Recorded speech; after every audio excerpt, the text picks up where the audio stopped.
Kyle Ferrana, editor of a new book, China Changes Everything, joins us today. Hey everyone, I'm Jason Smith, originally from sunny California, now living in beautiful Beijing.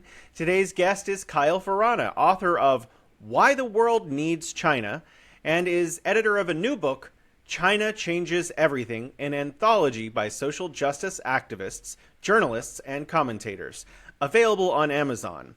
Welcome back to the Bridge to China, Kyle. Thank you so much for having me. I'm delighted to have you. We always learn a lot from you. I guests ask for you to come back, so we have a new opportunity to bring you back.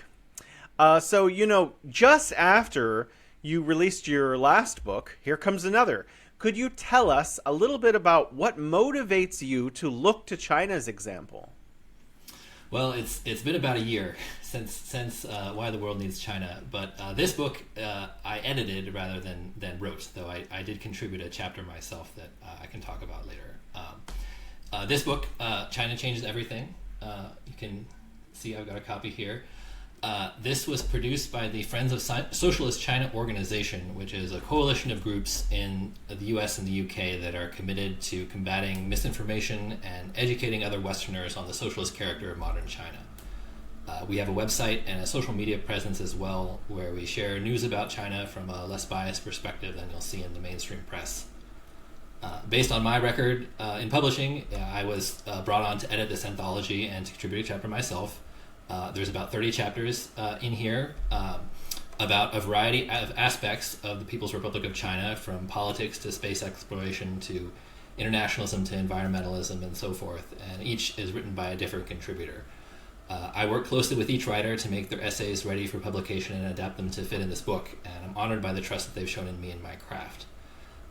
As to our motivation, the Friends of Socialist China is a all-volunteer organization, and I think that everyone involved in it is involved because they believe that the PRC is gravely misunderstood by the West in general, and especially by our mainstream presses, which by and large are purposefully trying to indoctrinate the public with an inaccurate and malicious view of China. So the propaganda that the mainstream press propagates is how our leaders manage to get away with causing things like trade wars, military aggression, discrimination, and prejudice. And if we can effectively present an alternate perspective, it's going to make the world a safer and better place.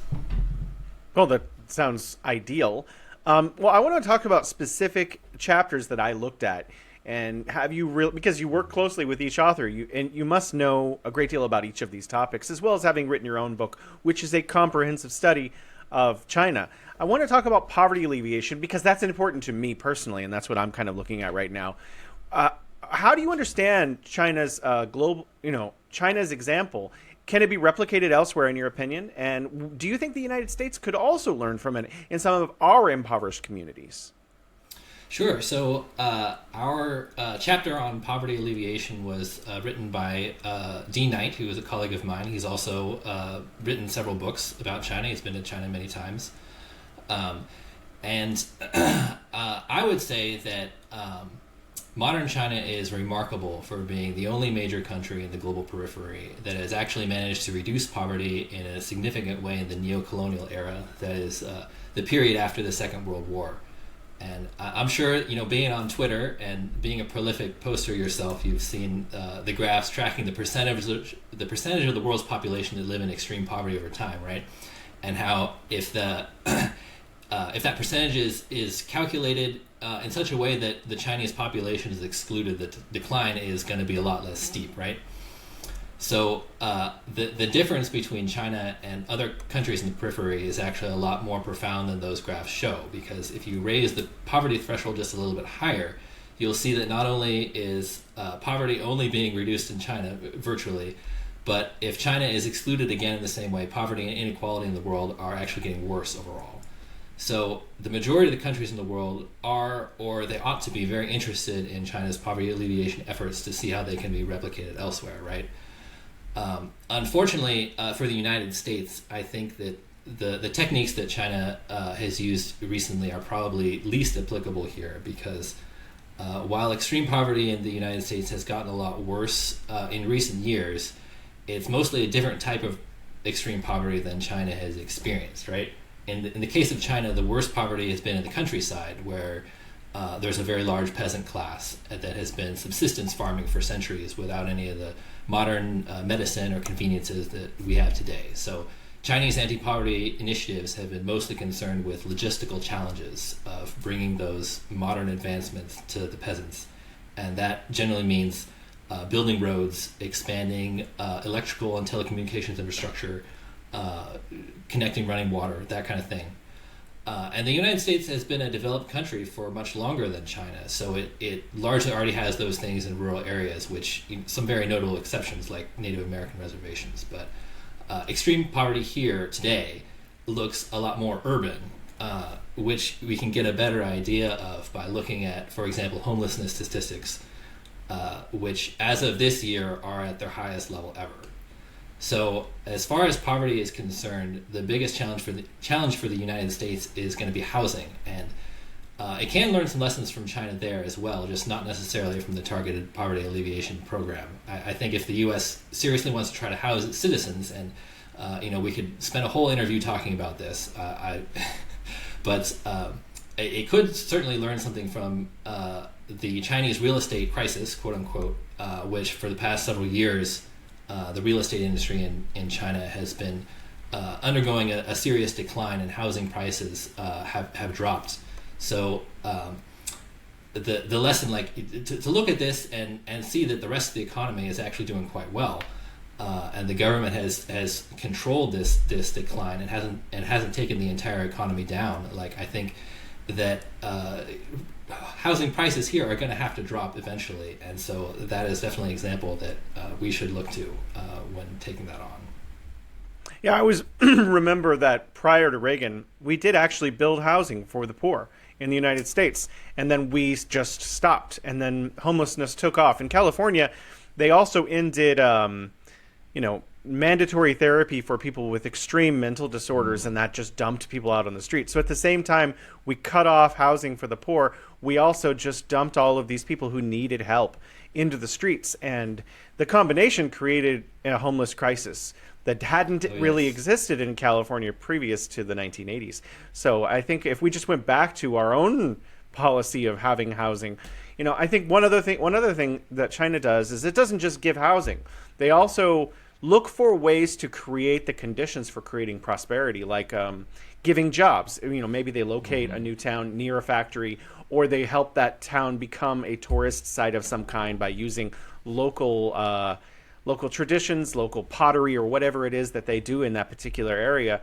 So, I think that there are things we could do.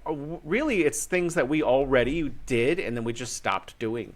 But, I want to talk about rural revitalization because, I think a lot of the world now knows that China's urban areas are amazing because there's just constant video coming out on TikTok and Twitter and Instagram of beautiful Chinese cities that look like they're from the future. But now the criticism is shifting to the rural areas, right, where there is still ongoing work to transform those areas. And, some people say things like there's 500 million people without running water. So what aspects of China's rural by the way, I just want to point out that statistic is wrong. Yeah, it's that's closer to not it's true. it's closer to 30. It's closer to 30 million. It does exist though. So what aspects of China's rural revitalization efforts do you think deserve more international attention, or what can we learn from China's new program of rural revitalization? Well, I'm going to say that the biggest aspect that I think the international community could learn from is land reform. And this is kind of overlooked because, for one, this wasn't accomplished recently. In China, it happened some time ago during the latter 20th century. So it doesn't get quite as much attention these days. But secondly, there are a lot of wealthy landlords in other countries that don't want it to happen to them. So they're willing to use their immense financial resources to prevent public discussion about it from entering the mainstream. So that's probably why you don't hear about it much, right? But it really is an essential part of a large part of China's success rests upon land reform. Because if you look elsewhere in the periphery, farmers typically have far less control over their own livelihoods, and this basically has the effect of dooming their countries to poverty and stagnation. unfortunately. So what has China actually done? Well, the land reform is basically taking land away from these absentee landlords and giving it to the people who actually work the land, right? And this makes this makes the land agriculturally more productive, and sets the stage to bring up the poor farmers who were previously struggling, right? It kind of sets the building blocks for building a modern economy. Well, let's talk about green energy, which I think is important to you based on the kind of things you publish online. How has China's shift towards green energy influenced your perspective on global climate solutions, like particularly in the developed world, maybe, and then maybe also in the developing world? Well, I got to ask what global climate solutions, because I'm not really aware of any. Like, if you mean the Paris Agreement on carbon emissions, that's kind of a joke, right? It set some targets that are definitely not going to be reached now, and the United States, at least, isn't even pretending to try. We withdrew from the Paris Agreement again, I think earlier this year. So I think from a global perspective, China is doing virtually all the heavy lifting, from reforestation to electric vehicle production to producing solar panels, right? There's an incredible infographic on, I believe it's the New York Times, published back in the summer, that I'm sure you've seen. It compares the fossil fuel exports and renewable energy exports of China and the U.S., right? And you see the volume of renewable exports from China is massive, and the U.S. contribution is just so small you can barely see it. And then for fossil fuels, it's just the complete opposite, right? The U.S. exports in this massive quantity, and China exports almost nothing. So I think that basically China is the global climate solution at this point, because no one else is stepping up, right? And there is a great chapter in here about the Chinese solar industry and its effect on the periphery. And it points out, this is, I think, pretty underreported, but all across the world, countries are importing more and more Chinese-built solar panels, especially countries that didn't have adequate electrical grids to begin with, like Chad or Cuba or Pakistan. Pakistan in particular holds the world record for the fastest increase in solar energy since last year. So, and all these new solar panels that they're putting in are mostly not connected to the main electrical grid. They're just going up on rooftops, like private homes, small businesses, and mosques in some cases. So what's happened is China's solar industry has reduced the cost of solar panels so much that the entire world is having a solar revolution, and the countries, like the communities that are getting electrical power from this, are often communities that had none before, right? They were just living in darkness until this happened. Yeah, that it is quite remarkable. It almost looks like a lot of the, as you put it, the periphery is going to leapfrog a lot of CO2 emitting facilities in favor of green technologies, which is an amazing possible, transformation of the outlook of the globe in terms of CO2, because China did and is still going through a phase of using enormous amounts of fossil fuel. However, if other countries are able to benefit from China's exports, then they can kind of skip that transitional period and go directly to more clean energy sources like China is exporting now. I think it's remarkable. What about high-speed rail? Because it's something that I think a lot of Americans want, and it's something we've heard about, we've talked about for decades. A lot of the technologies that China is now basically dominating globally are technologies we imagined that we would have, that we would be exporting solar, that we would be exporting EVs, that we would be, have high-speed rail. But then, fast forward to 2025 and we have almost none of that. And China is dominant in all of these fields. What can other nations learn from China's rapid expansion of its high-speed rail network? Yes, in fact, the first high-speed rail was built many decades ago, before China had any. But today, I mean, the China Railway Construction Corporation is unarguably the best high-speed rail construction company in the world. And for other countries, China is, I think, proven to be the most reliable and effective partner for building high-speed railways of their own. So in recent years, both Laos and Indonesia have completed a high-speed rail line of their own, and in each case, they took about 5 years to build. Other countries that are currently building their high-speed rail, like the United States and India, without China's help, they've been at it at least that long, and they still haven't finished any.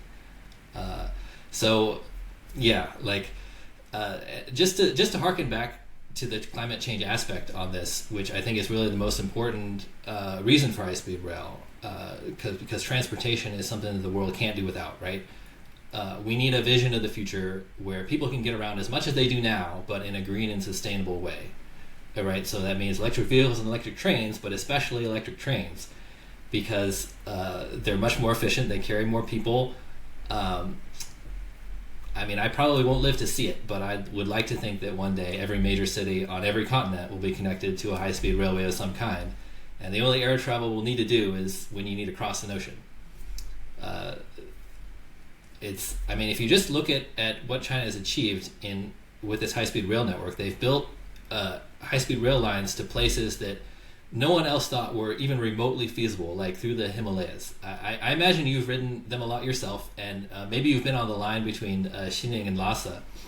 I haven't. You haven't. That's I would love to. I would like to ride one day, because just the pictures of it look so amazing. But I understand that there is an extension planned, that they're going to drill through the mountains all the way to Nepal, and then there's another line that they're building from Kashgar to Tashkent, through all the Stan countries in Central Asia. And those are probably the most difficult places on any continent to build a high-speed railway, because at the speeds that those trains go, you've got to keep the track straight, so they've got to be tunneling through mountains and building bridges over these valleys and chasms. Anyway, just imagine how the world would look if every city with 500,000 residents or more, which I believe is the threshold for China building an HSR line to it. Like, imagine if you could take a train from any city that size to any other city that size anywhere. It is an amazing vision. I think we're, it seems like we are incrementally getting there. So I'm hopeful. Maybe not in our lifetimes, like you said. But I'm sure I won't live to see it, but one day, I hope. Well, I don't know. They say that life expectancy may go parabolic. So, when you're 200 years old, it may live there. All right, let's talk about your chapter, your contribution. And this is something I don't know that much about, so I'm really eager to learn from you. How does China's aquaculture revolution reflect broader trends in sustainable development across China?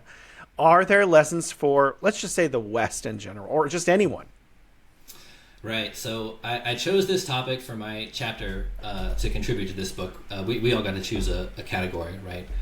And I chose it because it's just a very understudied and underappreciated aspect of modernization in China. Many people know nothing about it, right?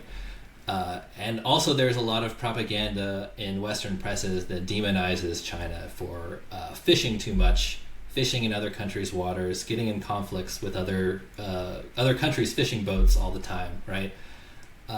So I want to get the point I want to get across with this essay is that all that propaganda is mostly out of date, because today, like, the vast majority of seafood produced in China comes from fish farming rather than wild fishing.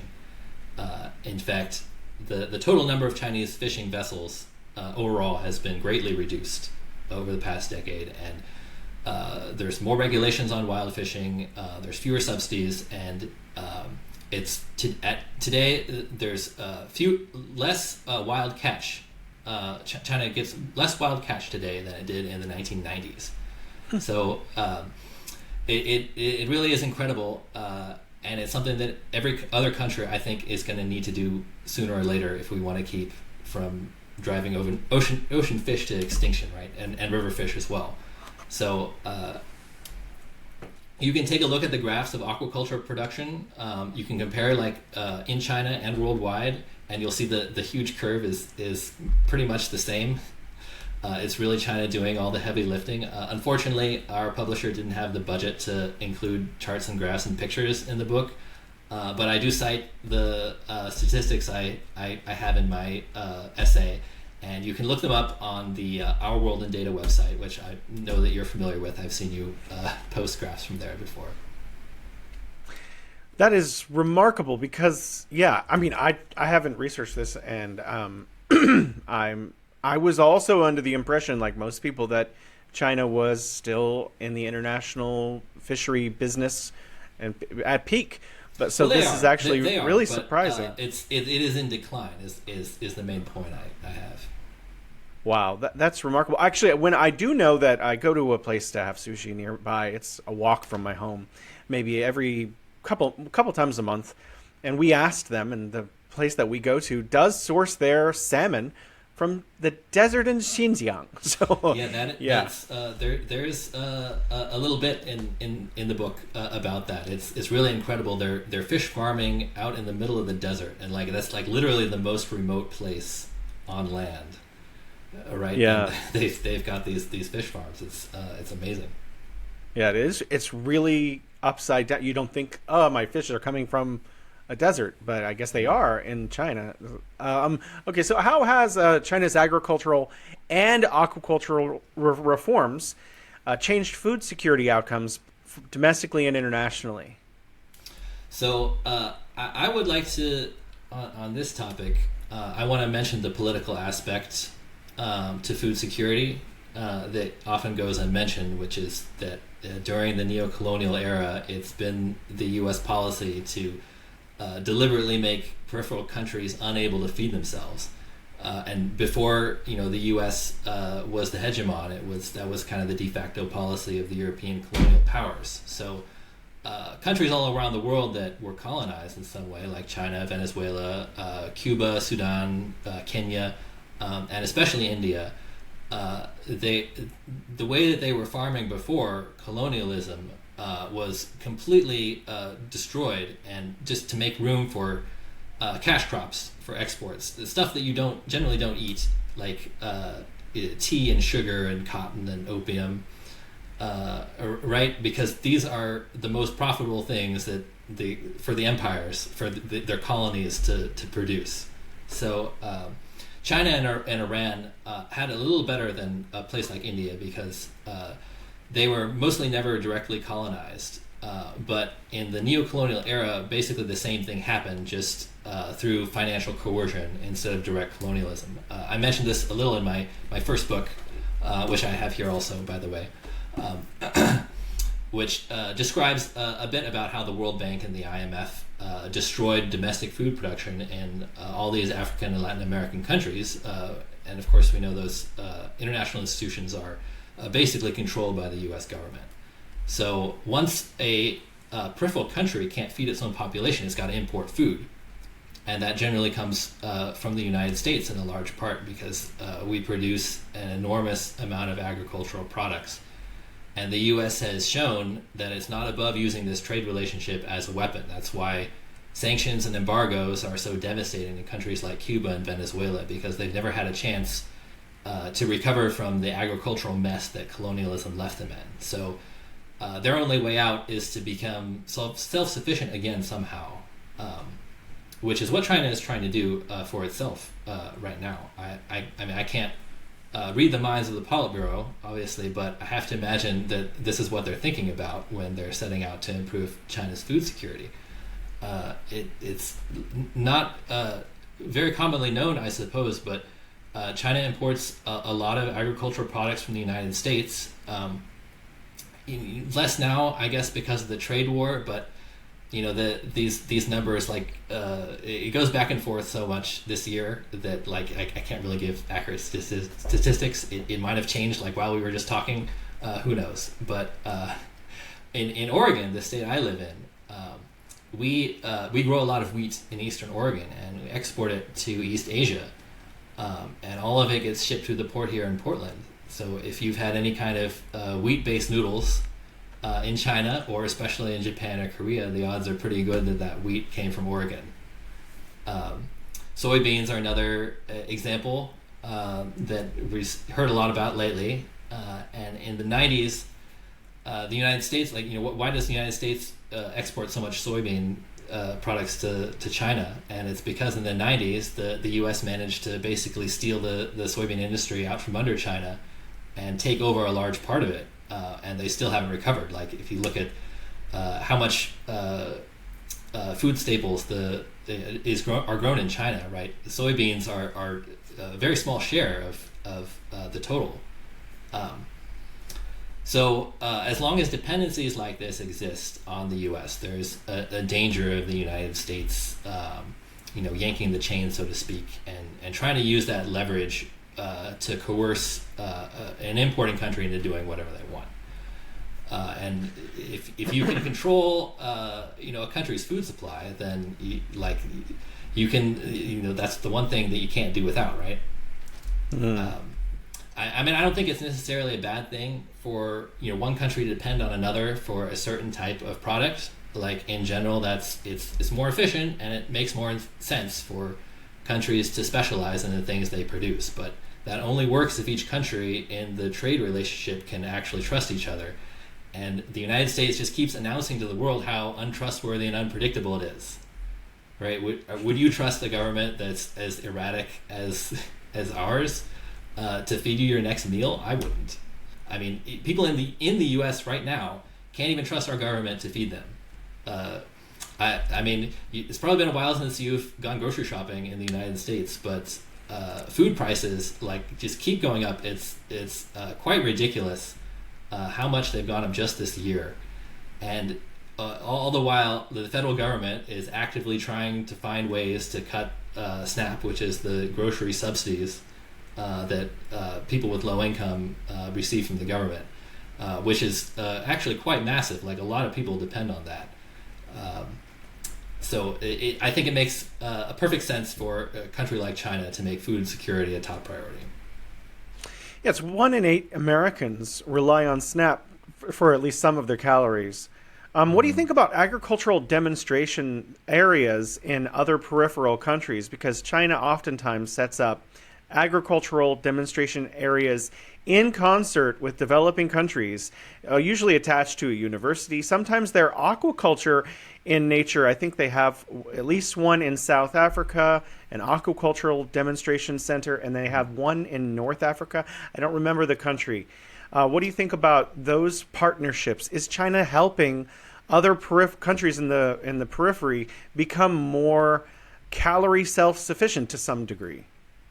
Well, I think you probably know a lot more than I do about this. I didn't even know that they were exporting aquacultural technology. But I mean, I imagine that it's going to be a positive for most of these countries because, it's a technology. They've had to develop aquaculture and, learn what works, what doesn't work, like what species of fish are the best to be farmed. And how to do it in an environmentally sustainable way, because initially aquaculture, it can have some negative effects on. For example, one thing I researched a little in writing my essay is how it affected the mangrove forests on the Chinese coast. Which is not something I knew much about before reading about it, but apparently it's important to the ecosystem, right? So they had to figure out a way to expand to re-expand the mangroves, which they have. So how you go about doing it definitely matters, and to make it sustainable. Aquaculture right now, even in China, is not sustainable yet. There's still a lot of work to be done, just to make it sustainable. And even though the vast majority of fish comes from there, it still needs to be developed, and it is developing. I actually sat down with one of the leaders in this field inside the Chinese government about fish specifically, and I asked him some strange questions that he had. I was like, well, the kind of salmon that you're using, he mentioned that they couldn't use certain kinds of salmon, like the kind of salmon that they get in Northern Europe. I said, why not just go there, take some and then grow them here. And he said they would love to, but there are actually laws against it. And they can tell the DNA of the salmon, and that they're in negotiations to get particular kinds of salmon from Northern Europe that they would love to have in China, but they actually need to get like certain permissions from the local governments in Northern Europe before they import them into China. I thought this was really bizarre because for me, I just show up with the boat, take some salmon, grow them, but I guess it's much more complicated than that. You know, it reminds me of a story. I don't remember the details about this, but apparently, like centuries ago, there were like some European monks who smuggled some silkworms out of China because China had a monopoly on silk production, and they wanted to figure out how to make it themselves. It's just an incredible like thing to think about. Like just taking a couple fish or worms, from one continent to another can have such a big effect. Well, let's talk about China's long-term planning, because this is something that it doesn't seem like the United States does well, So how is China's combination of long-term planning and rapid innovation and new iterations shaping its development outcomes, in your opinion? Rapid innovation. Well, I apologize, but I really don't much care for the term innovation. Just because the way it's used most of the time, it doesn't really mean anything. There's not really a good way to measure innovation, right? It's kind of more of a way to explain success after the fact. And you see the media do this all the time. Like, oh, why is this corporation so profitable while others went bankrupt? What explains their amazing success? Well, they just must have been more innovative, right? Or it's just going to be some like part of some platitude, like they're saying like China might have be outperforming us, at X, Y, and Z, but at least we can innovate, right? At least we have the edge in innovation. But it's just something that you can't predict and you can't measure very well, right? Like, what's going to be innovated next? Like that's literally the whole point of innovation is you can't answer that question. Like you just got to guess. Like if you knew like the next innovation, you would be the innovator. So I think between the two, like planning and innovation, planning is much more important because you don't need to be a genius or have some kind of amazing insight or blind luck or whatever just to make a good plan. You can sit down with some other sensible people who want to solve the problem that you're planning for, and maybe some innovation is going to happen along the line that is going to result in your plans being successful sooner than you thought. In the case of China, I'm thinking how they met their renewable energy goals, ahead of schedule. Their like carbon emission goals, like it's really incredible how China can like set targets and then overperform, right? Like in the West, it's the opposite. We'll like make a lot of promises, and then some other leader gets elected in the meantime, and it just gets forgotten about, or they change the targets completely. So I think that having long-term economic planning is quite essential, and if innovation doesn't materialize, you still got the plan. So, yeah. Yeah, well, that makes a lot of sense. I wonder, as an American, what kind of solutions we can come up with for long-term planning. I'm not going to put that on you because it's huge. But what role do you think... Well, I mean, I have plenty of ideas. Go ahead. On Yeah. Let's hear them. How we could fix the U.S. economy. Let's hear it. Kind of out of scope for this thing. Well, I mean, obviously housing, to bring it back to that, we need public housing again.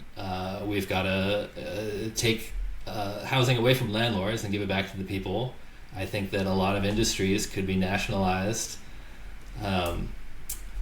particularly finance. We need more regulations across the board, really, especially on AI. Like China is way ahead of us in regulating AI. Which desperately needs to be regulated here if you spend much time on American social media. Those are just a few examples, but sorry, I'll let you continue. No, I like the idea. What about, let's play with that a little bit. What about the arguments that when you nationalize something, some people claim in the opposition that when you nationalize things, they become less efficient. Well, I think the best proof that nationalized industry can work and in some cases be even more efficient than the private sector is China. Really, like China has retained it's a very large public sector, which has actually expanded recently, and that's really for the really critical stuff, especially infrastructure, railways, that kind of thing, aviation.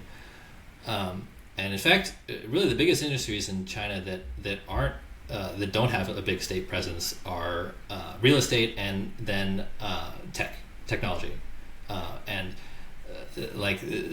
that's mainly because I think that technology is such a new industry, right? The tech sector has only taken off, in our lifetimes basically. So they've kind of just left that to the private sector, and I think that it's not necessarily either or. Also, there's a bit in the story I was mentioning to you earlier about China's renewable energy exports. It goes in a little bit into the history of the Chinese solar industry, and I think it surprises a lot of people that I've talked to about it that it's almost entirely private in China, the solar panel companies, and this has actually been very efficient because the government has sort of set the boundaries for this industry and guided it through the past few decades. And the way they do this is they overinvest, right? They put all these subsidies into these companies and sort of let them compete to drive the cost down. And right now it's worked so well that the government is telling these companies, like, you can't keep lowering the price. Like this is like a disorderly competition. I forget the term they use, but it's like excessive involution or something like that. Like you can't lower the price anymore because you're going to go out of business, right? And we saw, like, I believe it was back in June or May of this year that like China hit a record for like the most solar installations in a month ever, right? And this was because like that was when the government subsidies expired. So if they install their solar panels now, they get the lower rate. So it incentivizes these companies to keep producing, and that's what we need for the solar industry, at least, is to just produce as much as we can, as fast as we can. That's what the whole world needs. So I think that kind of thing is possible to do elsewhere, but you need the government to take control. The government needs to, it can't just sort of step back and just let the free market do its work, because that will result in the problems we have today, where they're just trying to extract more and more profit, and they forget about why they're producing these things and what they're good for. On that point, which I think is very similar, I think most Americans that I've talked to are really frustrated with healthcare, above and beyond most other the cost of groceries, obviously, but then also healthcare is a huge one, because a lot of people owe enormous amounts to healthcare, or they're afraid to go to the doctor because of the cost. What do you think about China's healthcare system? And what do you think? What is a good model? Is it the European model? Is it what should the United States be doing? Which models, in your opinion, work well, and what do you think of China's? Well, I don't know if I can give a great answer to this, because I don't know a whole lot about healthcare. I would say that the model that I would prefer is a government-run health insurance, or just free healthcare. I mean, there's a couple of different ways to do that, but that's definitely not what we have right now. There is some subsidized healthcare, but that it can still be quite expensive here. They say that healthcare quality and the pharmaceutical industry here is one of the areas where the United States is still ahead of China. But you wouldn't necessarily know it if you live in the United States and you don't have health insurance, which is a lot of people. This is just an anecdote I have, but when I was in China over the summer, I got very sick with a respiratory infection while I was out in Gansu in the Gobi Desert. And I eventually needed to go to the hospital in Shanghai, and the whole visit to me, like going to the hospital and getting out, it took less than an hour. They processed me, diagnosed me, and gave me a prescription for antibiotics, which cleared it up in the next few days, and it all cost less than $100. I've never had that good of experience in a hospital in the United States, and I've been to the emergency room here and other U.S. cities a few times in my life, and I was very impressed in a negative way with how much waiting there is, like how long they make you wait just to see someone, right? And this is people who are having emergencies. So that experience definitely impressed me. As far as like the overall system goes, I really can't tell you exactly where China is at. I mean, there are two different essays in this book about China's healthcare system, and you can read about the incredible advancements they've made lately. I personally think that healthcare should be free for everyone, and what kind of scheme you use to do that, I mean, I leave that to someone who is a little more knowledgeable. But I think that the closer we get to there, the better things will be, and it sounds like China is getting closer to that model, while the United States is not. Yeah, most of my experiences are anecdotal as well, but my wife had pneumonia last winter, 2024 to 2025. She stayed in the hospital living there for a week, and tons of medicine. I was visiting her every day, bringing her, fast food and stuff. And when she got out, I think it was like maybe $200 or $300, and most of that was actually repaid back by her, healthcare scheme. I don't think we paid much of anything out of pocket at all. So I think in the United States you would be in a very terrible position if you had the same kind of need. Let's talk about socialism, because you mentioned Friends of Socialist China, an organization of which you are a part, and a lot of people, when I post amazing things that China is doing, they say, "Well, of course China is doing that. China's capitalist now." So, from your perspective, what are some compelling examples of China's socialist planning working? Yeah, these so many people have been indoctrinated just by the last 20 or 30 years of propaganda about capitalism. Like, socialism doesn't work, only capitalism works. And I think that China kind of is the counterexample to this, because they're still run by a communist party, they still have a huge state sector, and so forth. And they're pulling ahead in so many ways. And as the most compelling example, I mean, I gotta say, is high-speed rail. It's the smoothest journey you'll ever have. It's safe, it's efficient, it's never late, and it's surprisingly affordable. If you need to get from one Chinese city to another Chinese city, I definitely can't recommend it enough. Yeah, it is really affordable. Actually, I love it a lot, but my wife has become addicted to driving. In her middle age, she finally got her first driver's license in her life, and now she's like, "Jason, we need to drive. Jason, we need to drive." But you got one of these fancy new electric vehicles?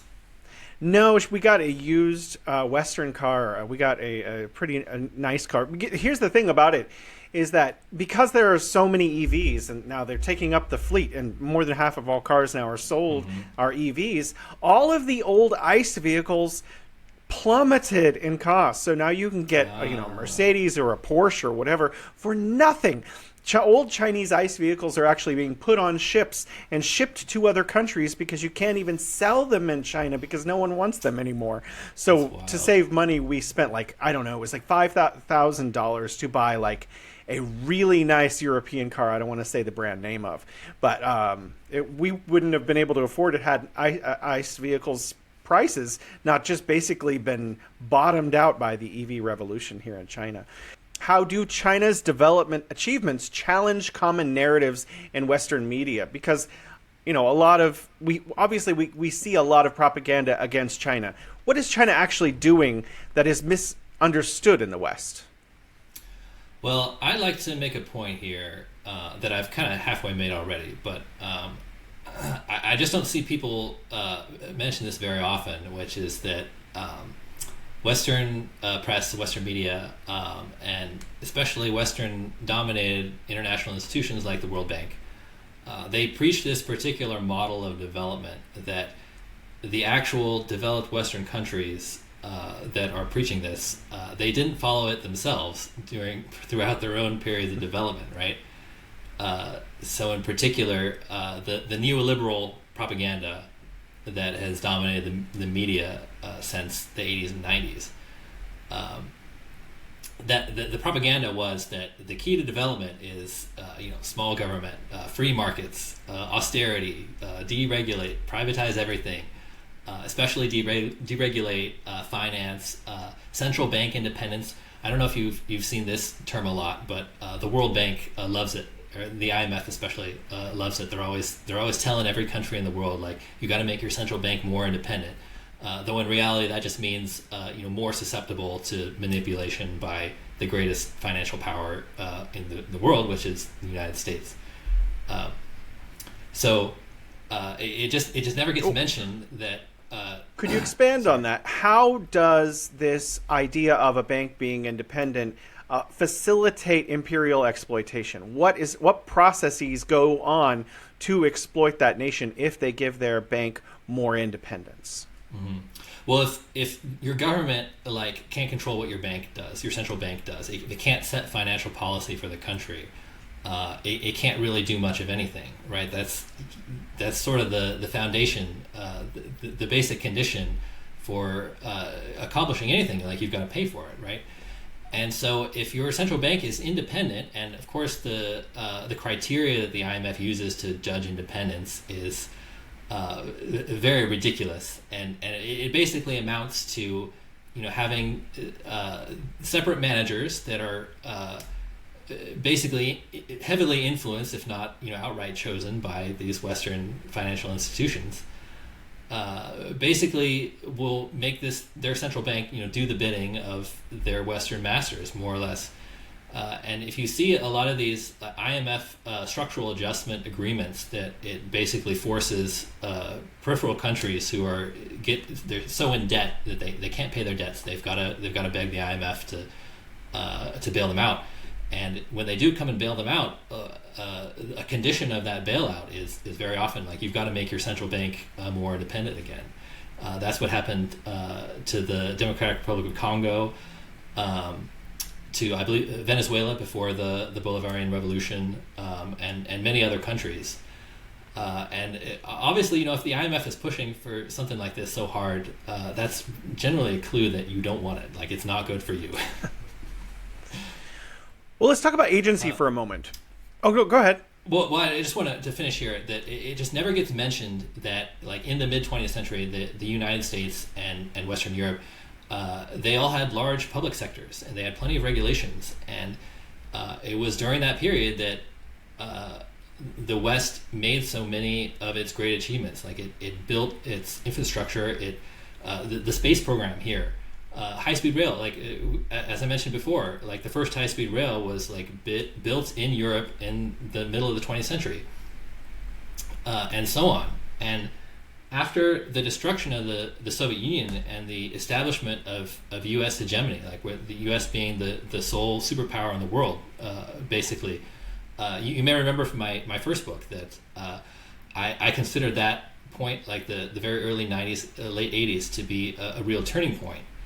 Because after that point, there was nothing left to stop the United States from undoing all of that and privatizing everything, not just domestically, but everywhere, making other countries do it too, just for the sake of profit. And it took a while for me, in my adulthood, to learn that the 1990s, which is generally considered to be a time of relative prosperity in the United States, right?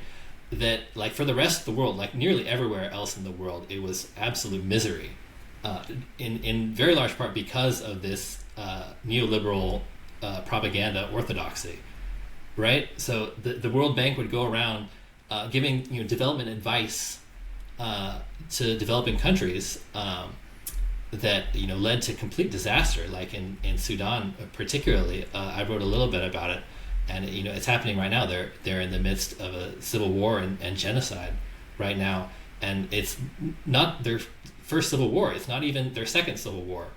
They've basically been in an intermittent state of civil war for decades, and that's in a very large part that was originally caused by the World Bank convincing them to take out a bunch of loans, unsustainable loans, to farm cash crops for export, and as a result be unable to feed their population.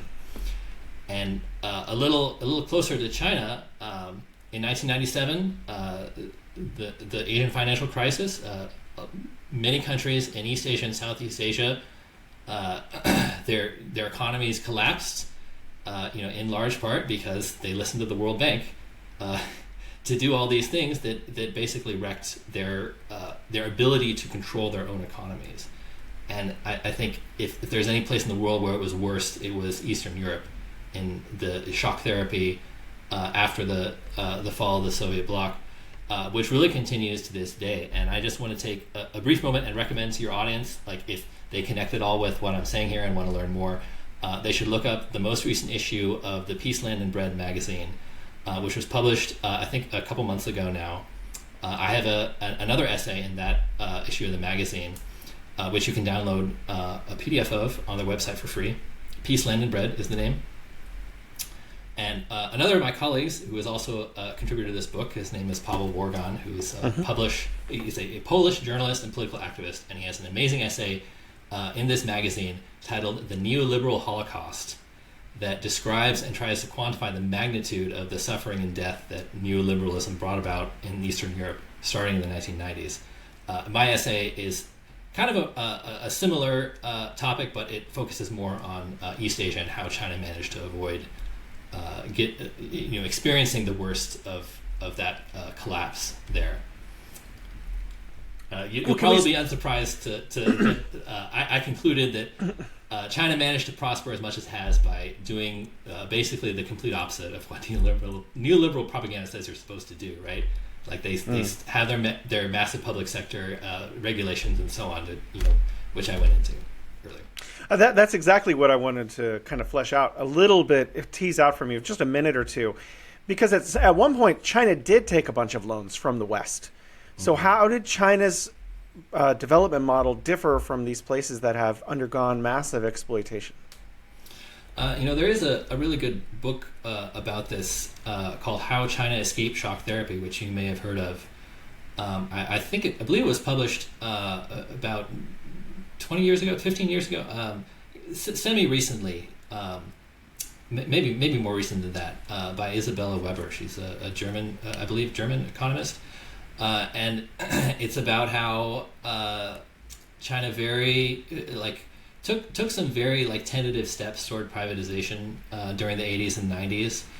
And, I think in large part it's they went as far as they did because, it's kind of hard to maintain such a different ideology, while the rest of the world, the entire world, is falling into lockstep with this orthodoxy, and the world's greatest superpower is backing it up so strongly, right? With the so-called Washington consensus.